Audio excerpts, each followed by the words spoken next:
नमस्कार। आज हम इतिहास के एक बहुत ही अहम मोड़ पर बात करने वाले हैं। वो दौर जब महात्मा गांधी भारतीय राजनीति में आप कह सकते हैं एक तरह से उभर रहे थे। हाँ, बिल्कुल। पहला विश्व युद्ध खत्म हो चुका था और जो भारत का राष्ट्रीय आंदोलन था वो एक नई दिशा ले रहा था। और हमारे पास जो जानकारी है, जो स्रोत हैं, वो उसी दौर के आधुनिक भारत के इतिहास से जुड़े हैं। वो में दिखाते हैं कि उस समय क्या कुछ चल रहा था, कैसे ये बदलाव आ रहे थे। हमारी कोशिश रहेगी आज कि हम इन सारी घटनाओं को, जो सुधार हुए, गांधी जी के जो शुरुआती प्रयोग थे, उनको थोड़ा विस्तार से हाँ, समझें। मतलब एक पहलू पर बात करें ताकि तस्वीर पूरी तरह साफ हो, कोई कंफ्यूजन न रहे। बिल्कुल। तो सवाल यही उठता है कि भाई पहले विश्व युद्ध के बाद भारत में इतनी निराशा, इतनी बेचैनी क्यों फैल गई? और जो ब्रिटिश सरकार सुधार लेकर आई, वो क्यों लोगों की उम्मीदों पर खरी नहीं उतरी? हाँ, ये भी अहम सवाल है। और इन सब के बीच दक्षिण अफ्रीका से लौटे मोहनदास करमचंद गांधी, वो कैसे भारतीय राजनीति के केंद्र में आ गए? चलिए इसी को समझने की कोशिश करते हैं। तो सबसे पहले बात करते हैं युद्ध के बाद के माहौल की। हमारे स्रोत यही बताते हैं कि पहले विश्व युद्ध के बाद भारत की जो आर्थिक हालत थी वो काफी खराब हो गई थी। हाँ, वो तो थी ही। महंगाई बहुत ज्यादा बढ़ गई थी, टैक्स का बोझ बढ़ गया था, जो रोजमर्रा की चीजें थी उनकी किल्लत हो रही थी। मतलब आम आदमी पर बहुत भारी असर पड़ रहा था। और एक उम्मीद भी तो थी ना कि अभी भारत ने युद्ध में ब्रिटेन का इतना साथ दिया है तो बदले में कुछ राजनीतिक अधिकार मिलेंगे। हाँ, वो उम्मीद तो बहुत थी, लेकिन वो पूरी नहीं हुई। ब्रिटिश सरकार ने कोई खास रियायतें नहीं दी। इससे निराशा और बढ़ी। बिल्कुल। और सिर्फ भारत की बात नहीं है, उस समय दुनिया भर में एक माहौल बन रहा था साम्राज्यवाद के खिलाफ। लोग अब अपने अधिकार, आत्मनिर्णय की बात कर रहे थे। हाँ, फिर नवंबर 1917 में रूस में क्रांति हो गई। उसने तो जैसे पूरी दुनिया के राष्ट्रवादी आंदोलनों को एक नई ऊर्जा दे दी। हाँ, ये दिखा दिया कि बड़े से बड़े साम्राज्य को भी चुनौती दी जा सकती है। एग्जैक्टली। तो इन सब चीजों ने मिलकर भारत में जो ब्रिटिश राज के खिलाफ गुस्सा था, असंतोष था, उसको और हवा दे दी। और ऐसे ही माहौल में जब ये गुस्सा बढ़ रहा था, तब ब्रिटिश सरकार लेकर आई मॉन्टेग्यू चेम्सफर्ड सुधार। 1919 का भारत सरकार अधिनियम भी कहते हैं इसे। हाँ, जरा इसे समझते हैं। इसमें सबसे ज्यादा चर्चा हुई डायार्की की, यानी प्रांतों में दोहरा शासन। ये क्या चीज थी असल में? देखिए, डायार्की या दोहरा शासन, इसका मतलब था कि प्रांतों के जो काम थे, जो विषय थे, उनको दो लिस्ट में बांट दिया गया। अच्छा। एक थी आरक्षित सूची, रिजर्व्ड लिस्ट, और दूसरी हस्तांतरित यानी ट्रांसफर्ड लिस्ट। जो ज्यादा जरूरी मामले थे, जैसे पैसा, पुलिस, कानून व्यवस्था, जमीन का लगान वगैरह, वो गवर्नर ने अपने पास रखे। वो अपनी एग्जीक्यूटिव काउंसिल के जरिए उन पर कंट्रोल रखता था, और ये काउंसिल चुने हुए नेताओं के प्रति जवाबदेह नहीं थी। मतलब असल पावर गवर्नर के पास ही रही। हाँ, और जो कम जरूरी समझे जाने वाले विषय थे, जैसे शिक्षा, स्वास्थ्य, लोकल गवर्नेंस, खेतीबाड़ी, वो दे दिए गए भारतीय मंत्रियों को, जो विधान परिषद के चुने हुए सदस्य होते थे। पर उन मंत्रियों के पास असली ताकत कितनी थी? बहुत कम। उनके पास न तो पूरा बजट का कंट्रोल था, न ही वो अफसरों पर पूरी तरह हुक्म चला सकते थे, और गवर्नर जब चाहे उनके फैसले को पलट सकता था। तो ये तो नाम का ही शासन हुआ। और केंद्र में क्या बदलाव हुए? केंद्र में भी थोड़ा ढांचा बदला। 2 सदनों वाला विधानमंडल बनाया गया, सेंट्रल लेजिस्लेटिव असेंबली और काउंसिल ऑफ स्टेट्स। और जो गवर्नर जनरल की एग्जीक्यूटिव काउंसिल थी, जो एक तरह से कैबिनेट का काम करती थी, उसमें भी कुछ भारतीय सदस्यों को शामिल किया गया। लेकिन यहाँ भी जो मुख्य कार्यकारी परिषद थी वो विधायिका के प्रति उत्तरदायी नहीं थी, है ना? नहीं, बिल्कुल नहीं। वो गवर्नर जनरल के प्रति जवाबदेह थी, और गवर्नर जनरल लंदन में बैठे सेक्रेटरी ऑफ स्टेट के प्रति। मतलब भारत के लोगों या उनके चुने हुए नुमाइंदों का कोई सीधा कंट्रोल नहीं था। सुनने में तो लगता है कि कुछ अधिकार देने की कोशिश की गई, पर जैसा हमारे स्रोत बताते हैं, ये सुधार असल में बड़े अधूरे और समस्याग्रस्त थे। हाँ, बहुत कमियां थी इनमें। ये जो डायार्की वाली व्यवस्था थी प्रांतों में, ये तो बिल्कुल उलझी हुई और अव्यवहारिक साबित हुई। विषयों का बंटवारा ही ऐसा था कि तालमेल बिठाना मुश्किल था। केंद्र में कार्यकारिणी विधायिका के प्रति जवाबदेह नहीं, वोट देने का अधिकार हाँ थोड़ा बढ़ाया गया, पर अब भी बहुत ही सीमित था। मुश्किल से 1-1.5% आबादी को वोटिंग राइट्स मिले थे। और गवर्नर जनरल के पास वीटो पावर। अरे, उनके पास तो बहुत ज्यादा ताकतें थी। वो किसी भी बिल को रोक सकते थे, विधानमंडल की इच्छा के खिलाफ जाकर भी कानून बना सकते थे। मतलब पूरा कंट्रोल उन्हीं के हाथ में था। एक ब्रिटिश स्कॉलर थे P.E. रॉबर्ट्स, उन्होंने तो मजाक में कहा था कि राजनीतिक सिद्धांतों की जितनी भी आलोचनाएं हो सकती हैं, वो सब इस DRK सिस्टम पर फिट बैठती हैं। जाहिर है भारतीय नेताओं ने इसे पसंद नहीं किया होगा। सुभाष चंद्र बोस ने तो इसे लोगों के लिए नई बेड़ियां कह दिया था। हाँ बिल्कुल, और गांधी जी की प्रतिक्रिया भी बहुत तीखी थी। उन्होंने कहा कि ये सुधार भारत को और लूटने और उसकी गुलामी को लंबा खींचने का एक तरीका भरें। दिलचस्प बात यह है कि सिर्फ भारतीय नेता ही नहीं, कुछ अंग्रेजों ने भी इसकी आलोचना की। हाँ, ये भी है। एक ब्रिटिश सांसद थे डॉक्टर रदरफोर्ड, उन्होंने इसे धोखा, अपमानजनक और अलोकतांत्रिक संविधान कहा। अच्छा। और एक विचारक थे वॉल्टर रीड, उनका मानना था कि ये सुधार असल में ताकत देने का नाटक है, ताकि समाज के कुछ पढ़े लिखे अमीर तबकों को अपनी तरफ कर लिया जाए और जो साम्राज्यवादी विरोधी ताकतें हैं उनको आपस में लड़ाया जा सके, खासकर हिंदू मुस्लिम झगड़ों में। ये तो बड़ी गहरी बात है। और लॉर्ड कर्जन, जो भारत के वॉयसराय रह चुके थे, उनका बयान तो और भी चौंकाने वाला था। उन्होंने कहा कि जब ब्रिटिश सरकार ने भारत के लिए अंतिम स्वशासन की बात की होगी तो शायद उनके दिमाग में 500 साल बाद का समय रहा होगा। बाप रे, 500 साल! इससे तो उनकी मंशा साफ जाहिर होती है। बिल्कुल। तो एक तरफ ये खोखले सुधार थे जिनसे निराशा फैली, और दूसरी तरफ देश में गुस्सा बढ़ रहा था।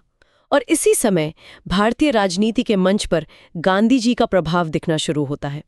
वो 1915 में भारत लौटे थे, दक्षिण अफ्रीका में करीब 21 साल बिताने के बाद।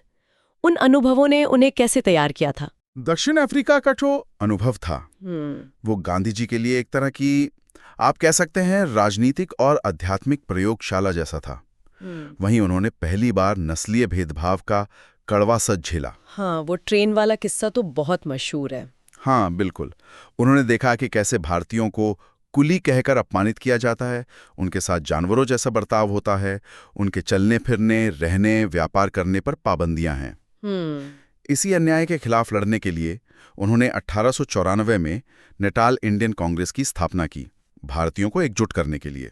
फिर इंडियन ओपिनियन नाम का अखबार शुरू किया ताकि अपनी आवाज बुलंद कर सकें। और उन्होंने कई आंदोलन भी चलाए वहां। कई लड़ाइयां लड़ी। जैसे एक कानून आया था कि हर भारतीय को अपनी उंगलियों के निशान वाला रजिस्ट्रेशन सर्टिफिकेट हमेशा साथ रखना होगा। गांधी जी ने इसका जबरदस्त विरोध किया, सत्याग्रह किया। फिर भारतीय प्रवासियों पर एक पोल टैक्स लगाया गया था 3 पाउंड का, उसके खिलाफ लंबा संघर्ष चला। भारतीय रीति रिवाजों से हुई शादियों को गैर कानूनी करार दे दिया गया था, उसका भी उन्होंने पुरजोर विरोध किया। और यहीं पे उन्होंने सत्याग्रह की अपनी तकनीक विकसित की, जो बाद में भारत में इतनी कारगर साबित हुई। ये सत्याग्रह असल में था क्या? इसकी फिलॉसफी क्या थी? सत्याग्रह यानी सत्य के लिए आग्रह या सत्य पर डटे रहना। इसके 2 बुनियादी सिद्धांत थे, सत्य और अहिंसा। सत्य और अहिंसा। हाँ, मतलब अन्याय का विरोध करना है, पूरी दृढ़ता से करना है, लेकिन बिना हिंसा का सहारा लिए, शांतिपूर्ण तरीके से। तरीके क्या थे इसके? तरीके थे जैसे सविनय अवज्ञा, मतलब जानबूझकर अन्यायपूर्ण कानून को तोड़ना। असहयोग, यानी जो सरकार जुल्म कर रही है उसका किसी भी तरह से साथ न देना। और सबसे जरूरी, आत्मपीड़ा, मतलब संघर्ष में जो भी कष्ट आए उसे सहन करने के लिए तैयार रहना। जेल जाना पड़े तो जाना, मार खानी पड़े तो खाना। लेकिन विरोधी से नफरत नहीं? नहीं, बिल्कुल नहीं। विरोधी के प्रति मन में द्वेष या घृणा नहीं रखनी है। लक्ष्य है उसका हृदय परिवर्तन करना, उसे सत्य का एहसास कराना। ये कमजोरों का नहीं बल्कि नैतिक रूप से मजबूत और साहसी लोगों का हथियार था। दक्षिण अफ्रीका में उन्होंने 2 आश्रम भी स्थापित किए थे, फीनिक्स फार्म और टॉल्स्टॉय फार्म। उनका क्या मकसद था? हाँ, फीनिक्स फार्म 1904 और टॉल्स्टॉय फार्म 1910।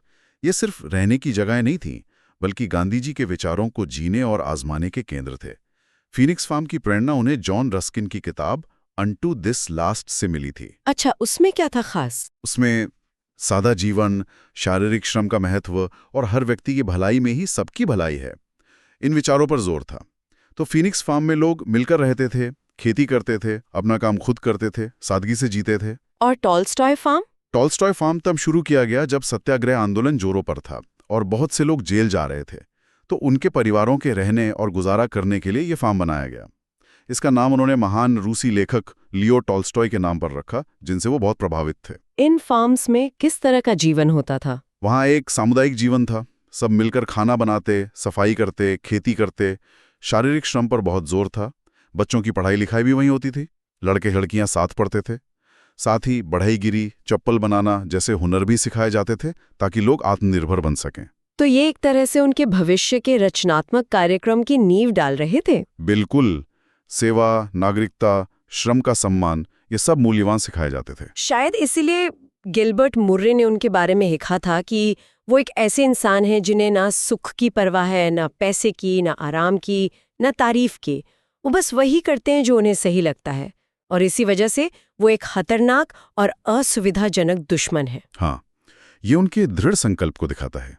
तो इन सब अनुभवों और विचारों के साथ गांधीजी 1915 में भारत लौटे। आते ही उन्होंने तुरंत राष्ट्रीय राजनीति में छलांग नहीं लगाई, बल्कि पहले देश को समझने का फैसला किया। हाँ, गोपाल कृष्ण गोखले जी ने वो अपना राजनीतिक गुरु मानते थे।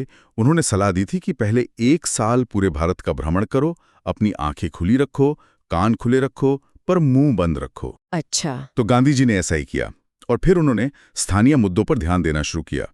उनका पहला बड़ा सफल प्रयोग था चंपारण सत्याग्रह 1917 में। इसके बारे में बताइए। चंपारण बिहार का एक जिला है। वहां अंग्रेज बागान मालिक किसानों पर जबरदस्ती करते थे कि वो अपनी जमीन के 30-20 हिस्से पर नील की खेती करें। इसी को 3 कठिया प्रथा कहते थे। 3 कट्ठे प्रति बीघा। हाँ भाई, और नील का दाम भी मालिक खुद तय करते थे, जो बहुत कम होता था। किसान बुरी तरह पिस रहे थे। फिर जब जर्मनी में सिंथेटिक डाई बन गई तो नील की मांग कम हो गई। अब मालिकों ने खेती तो बंद करवा दी, लेकिन किसानों से कहा कि इस कॉन्ट्रैक्ट से निकलने के लिए भारी मुआवजा दो। मतलब दोनों तरफ से मार। बिल्कुल। तो राजकुमार शुक्ल नाम के एक स्थानीय किसान नेता थे। वो गांधी जी के पीछे पड़ गए कि आप चंपारण चलिए। गांधी जी गए, उन्होंने वहां किसानों की हालत देखी, उनके बयान दर्ज किए। प्रशासन ने उन्हें जिला छोड़ने का हुक्म दिया, पर गांधी जी ने मानने से इनकार कर दिया। ये था सविनय अवज्ञा का पहला प्रयोग भारत में। हाँ, कह सकते हैं। आखिरकार सरकार को झुकना पड़ा। एक जांच कमेटी बनाई गई जिसमें गांधी जी भी सदस्य थे। कमेटी ने माना कि किसानों के साथ अन्याय हुआ है। 3 कठिया प्रथा खत्म हुई और मालिकों को किसानों से वसूला गया कुछ पैसा लौटाना पड़ा। ये एक बड़ी जीत थी। हाँ, ये भारत में गांधी जी की पहली बड़ी जीत थी और सविनय अवज्ञा का पहला सफल प्रयोग। चंपारण के अगले ही साल 1918 में अहमदाबाद मिल हड़ताल हुई। वो क्या मामला था? अहमदाबाद में कपड़ा मिलों के मजदूरों और मालिकों के बीच बोनस को लेकर विवाद हो गया था। हुआ ये था कि शहर में प्लेग फैला था, तो मजदूर शहर छोड़कर ना जाएं, इसके लिए मिल मालिक उन्हें एक प्लेग बोनस देते थे। जब प्लेग खत्म हुआ तो मालिक बोनस बंद करना चाहते थे, लेकिन उस बीच महंगाई बहुत बढ़ गई थी। तो मजदूरों ने कहा कि बोनस बंद मत करो, बल्कि हमारी मजदूरी में 35% की बढ़ोतरी करो। मालिक तैयार नहीं थे। तो गांधी जी ने इसमें क्या भूमिका निभाई? गांधी जी की बहन अनुसुईया साराभाई मजदूरों की नेता थी, और मिल मालिकों में अंबालाल साराभाई भी थे, जो गांधी जी के मित्र थे। गांधी जी ने मामले को समझा और मजदूरों की 35% वृद्धि की मांग को जायज ठहराया। उन्होंने मजदूरों को शांतिपूर्ण हड़ताल करने की सलाह दी। लेकिन हड़ताल लंबी चली शायद। हड़ताल थोड़ी लंबी खिंच गई और मजदूरों का हौसला टूटने लगा। तब गांधी जी ने एक अनोखा कदम उठाया। उन्होंने मजदूरों का मनोबल बढ़ाने के लिए खुद अनशन शुरू कर दिया, भूख हड़ताल। ये उनकी पहली भूख हड़ताल थी भारत में? हाँ, भारत में ये उनकी पहली भूख हड़ताल थी। इसका असर हुआ, मालिकों पर दबाव बढ़ा और आखिरकार वो 35% मजदूरी बढ़ाने पर राजी हो गए। तो यहाँ भूख हड़ताल का हथियार कारगर रहा। हाँ। और फिर उसी साल 1918 में ही खेड़ा सत्याग्रह हुआ। वो कहाँ था और क्यों? खेड़ा गुजरात का एक जिला है। 1918 में वहां फसल बहुत खराब हो गई थी। कानून ये कहता था कि अगर फसल का उत्पादन सामान्य से 1/4 या उससे कम हो तो किसानों का लगान उस साल के लिए माफ कर दिया जाना चाहिए। अच्छा। किसानों ने यही मांग की, लेकिन सरकार मानने को तैयार नहीं थी। वो पूरा लगान वसूलना चाहती थी। तो गांधी जी ने क्या सलाह दी? गांधी जी ने किसानों को सलाह दी कि वो लगान ना दें। उन्होंने कहा कि जो किसान समर्थ हैं वो भी लगान न दें, ताकि गरीब किसानों का साथ दिया जा सके। ये एक तरह का असहयोग था। इसमें उनके साथ कौन थे मुख्य नेता? इसमें सरदार वल्लभ भाई पटेल गांधी जी के एक प्रमुख सहयोगी के रूप में उभरे। इंदुलाल याग्निक जैसे नेता भी थे। किसानों ने बड़ी हिम्मत दिखाई। सरकार ने सख्ती की, जमीनें जब्त करने की कोशिश की, मवेशी उठाकर ले गए, गिरफ्तारियां भी हुईं, पर किसान झुके नहीं। और नतीजा क्या निकला? आखिर में सरकार को समझौता करना पड़ा। उन्होंने कहा कि ठीक है, लगान सिर्फ उन्हीं से वसूला जाएगा जो देने में समर्थ हैं, और बाकी का माफ कर दिया जाएगा। ये भी एक बड़ी नैतिक जीत थी। तो ये जो 3 शुरुआती आंदोलन थे, चंपारण, अहमदाबाद, खेड़ा, इनसे कुल मिलाकर क्या फायदे हुए? क्या महत्व था इनका? इनका महत्व बहुत ज्यादा था। पहला, इन आंदोलनों ने गांधी जी को सीधे भारत की जनता, खासकर किसानों और मजदूरों की समस्याओं और उनकी ताकत से रूबरू कराया। जमीनी हकीकत पता चली। हाँ। दूसरा, उन्हें अपनी सत्याग्रह की तकनीक को भारतीय परिस्थितियों में आजमाने और उसे और बेहतर बनाने का मौका मिला। तीसरा, इन सफलताओं ने गांधी जी को आम जनता के बीच एक भरोसेमंद नेता के रूप में स्थापित कर दिया। लोग उन्हें जानने लगे, उन पर विश्वास करने लगे। और उन्हें अच्छे सहयोगी भी मिले। हाँ, ये भी बहुत अहम था। राजेंद्र प्रसाद, वल्लभ भाई पटेल, जेबी कृपलानी, महादेव देसाई, नरहरि पारेख, अनुसुईया साराभाई, ऐसे कई नेता इन आंदोलनों के दौरान उनके करीबी साथी बने, जिन्होंने बाद में आज़ादी की लड़ाई में बड़ी भूमिका निभाई। तो एक तरह से इन आंदोलनों ने आने वाले बड़े राष्ट्रीय संघर्षों के लिए जमीन तैयार कर दी। तो एक तरफ गांधी जी ये रचनात्मक संघर्ष वाले काम कर रहे थे और दूसरी तरफ ब्रिटिश सरकार वो सुधारों का दिखावा तो कर रही थी, पर साथ में दमन का रास्ता भी अपना रही थी। इसी का नतीजा था रॉलेट एक्ट 1919 का, जिसने पूरे देश में जैसे भूचाल ला दिया। क्या था यह कानून इतना खतरनाक? देखिए, पहले विश्व युद्ध के दौरान सरकार ने डिफेंस ऑफ इंडिया एक्ट के तहत कुछ बहुत सख्त अधिकार ले लिए थे। युद्ध खत्म होने पर वो अधिकार खत्म होने वाले थे, लेकिन सरकार को डर था कि युद्ध के बाद क्रांतिकारी गतिविधियां फिर से बढ़ सकती हैं। तो उन्होंने सर सिडनी रॉलेट की अध्यक्षता में एक कमेटी बनाई। उस कमेटी की सिफारिशों के आधार पर ये 2 कानून बनाए गए, जिन्हें आमतौर पर रॉलेट एक्ट कहा जाता है। इसमें था क्या ऐसा? इसमें सरकार को बहुत ज्यादा शक्तियां दे दी गई थीं। पुलिस किसी भी जगह की तलाशी ले सकती थी, सिर्फ शक के आधार पर किसी को भी गिरफ्तार कर सकती थी और उसे बिना मुकदमा चलाए अनिश्चित काल के लिए जेल में रख सकती थी। बिना मुकदमा चलाए? हाँ, और जो स्पेशल ट्रिब्यूनल बनाए गए थे इन मामलों के लिए, उनके फैसले के खिलाफ कोई अपील भी नहीं हो सकती थी। मतलब न अपील, न दलील, न वकील। ये तो सीधे सीधे नागरिक अधिकारों का हनन था। बिल्कुल, ये लोगों की व्यक्तिगत स्वतंत्रता पर सीधा हमला था। इसीलिए इसे काला कानून कहा गया। और गांधी जी ने इसके खिलाफ एक अभूतपूर्व कदम उठाया। उन्होंने राष्ट्रव्यापी सत्याग्रह का आह्वान किया। हाँ, ये गांधी जी का पहला अखिल भारतीय सत्याग्रह था। इससे पहले उनके आंदोलन क्षेत्रीय स्तर पर थे, चंपारण, अहमदाबाद, खेड़ा। लेकिन रॉलेट एक्ट के खिलाफ उन्होंने पूरे देश से अपील की। उन्होंने 6 अप्रैल 1919 को देशव्यापी हड़ताल, उपवास और प्रार्थना सभाओं का दिन तय किया। और इसका असर कैसा रहा? जबरदस्त। ये भारत के इतिहास में अपनी तरह की पहली राष्ट्रीय हड़ताल थी।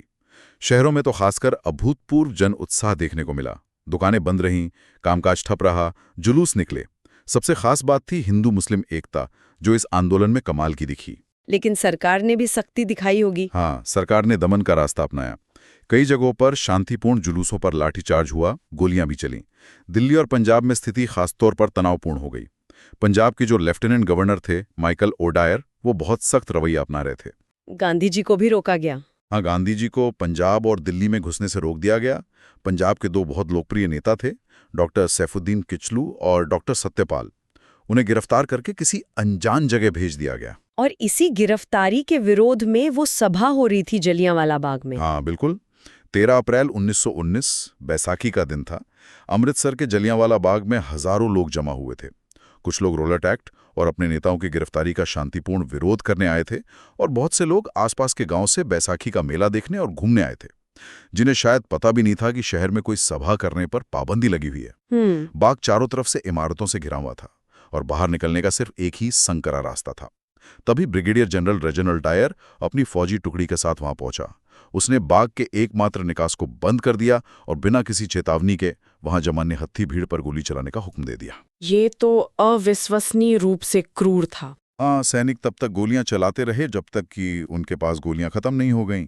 लोग भागने की कोशिश कर रहे थे, दीवारों पर चढ़ने की कोशिश कर रहे थे। बाग के बीच में एक कुआं था।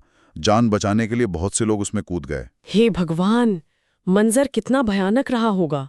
मरने वालों और घायलों की संख्या क्या थी? सरकारी आंकड़े बताते हैं कि लगभग 379 लोग मारे गए और 1200 से ज्यादा घायल हुए, लेकिन असल संख्या इससे कहीं ज्यादा मानी जाती है। ये ब्रिटिश राज के इतिहास का एक सबसे काला अध्याय था। इस हत्याकांड ने तो पूरे देश को स्तब्ध कर दिया होगा। स्तब्ध और आक्रोशित। इस बर्बरता ने ब्रिटिश शासन के तथाकथित सभ्य चेहरे पर से नकाब उतार दिया। लोगों का गुस्सा चरम पर था। सरकार ने कोई जांच करवाई इसकी? हाँ, दबाव में आकर सरकार ने लॉर्ड हंटर की अध्यक्षता में एक जांच कमेटी बनाई, लेकिन उसकी रिपोर्ट को ज्यादातर लोगों ने लीपापोती माना। जनरल डायर को दोषी तो पाया गया, पर उसके काम को सिर्फ ड्यूटी की गलत धारणा या फैसले की गंभीर गलती कहकर टाल दिया गया। कोई सजा नहीं दी गई। उसे बस नौकरी हटा दिया गया और वापस इंग्लैंड भेज दिया गया। वहां तो कुछ लोगों ने उसका स्वागत किया और उसके लिए चंदा भी जमा किया।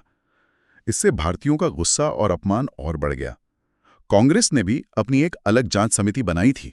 इस घटना पर रविंद्रनाथ टैगोर ने अपनी नाइटहुड की उपाधि लौटा दी थी ना? हाँ, गुरुदेव टैगोर ने इसके विरोध में अपनी सर की उपाधि लौटा दी। उन्होंने वाइसराय को जो चिट्ठी लिखी वो बहुत मार्मिक थी।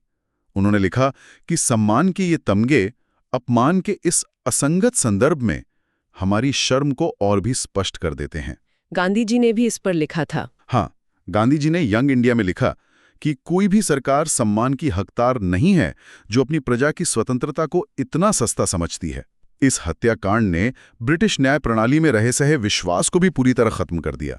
तो आज की हमारी चर्चा में हमने देखा कि कैसे पहले विश्व युद्ध के बाद भारत में आर्थिक मुश्किलें बढ़ीं, राजनीतिक उम्मीदें टूटीं, मॉन्टेग्यू चेम्सफोर्ड सुधार नाकाम रहे। हाँ, और फिर रॉलेट एक्ट जैसा दमनकारी कानून आया और उसके बाद जलियांवाला बाग जैसा भयानक हत्याकांड हुआ। इन सब ने मिलकर भारतीय राष्ट्रवाद के एक नए, ज्यादा जुझारू और जनाधार वाले दौर की जमीन तैयार कर दी। और इसी उथल-पुथल भरे माहौल में गांधी जी अपने दक्षिण अफ्रीका के अनुभवों और सत्याग्रह के हथियार के साथ सामने आए। बिल्कुल, उन्होंने पहले चंपारण, अहमदाबाद और खेड़ा में स्थानीय स्तर पर अपनी तकनीक को सफलतापूर्वक आजमाया, जनता का विश्वास जीता और फिर रॉलेट सत्याग्रह के जरिए राष्ट्रीय मंच पर एक प्रमुख नेता के रूप में उभरे। इन घटनाओं ने वाकई भारतीय स्वतंत्रता संग्राम की दिशा हमेशा के लिए बदल दी। और ये सोचना भी कितना दिलचस्प है कि गांधी जी के जो तरीके थे, सत्याग्रह, सविनय अवज्ञा, असहयोग, भूख हड़ताल, उन्होंने कैसे आम लोगों को, किसानों को, मजदूरों को, महिलाओं को इतने बड़े पैमाने पर आज़ादी की लड़ाई से सीधे तौर पर जोड़ा। हाँ, ये शायद पहले के आंदोलनों में उस स्तर पर नहीं हो पाया था।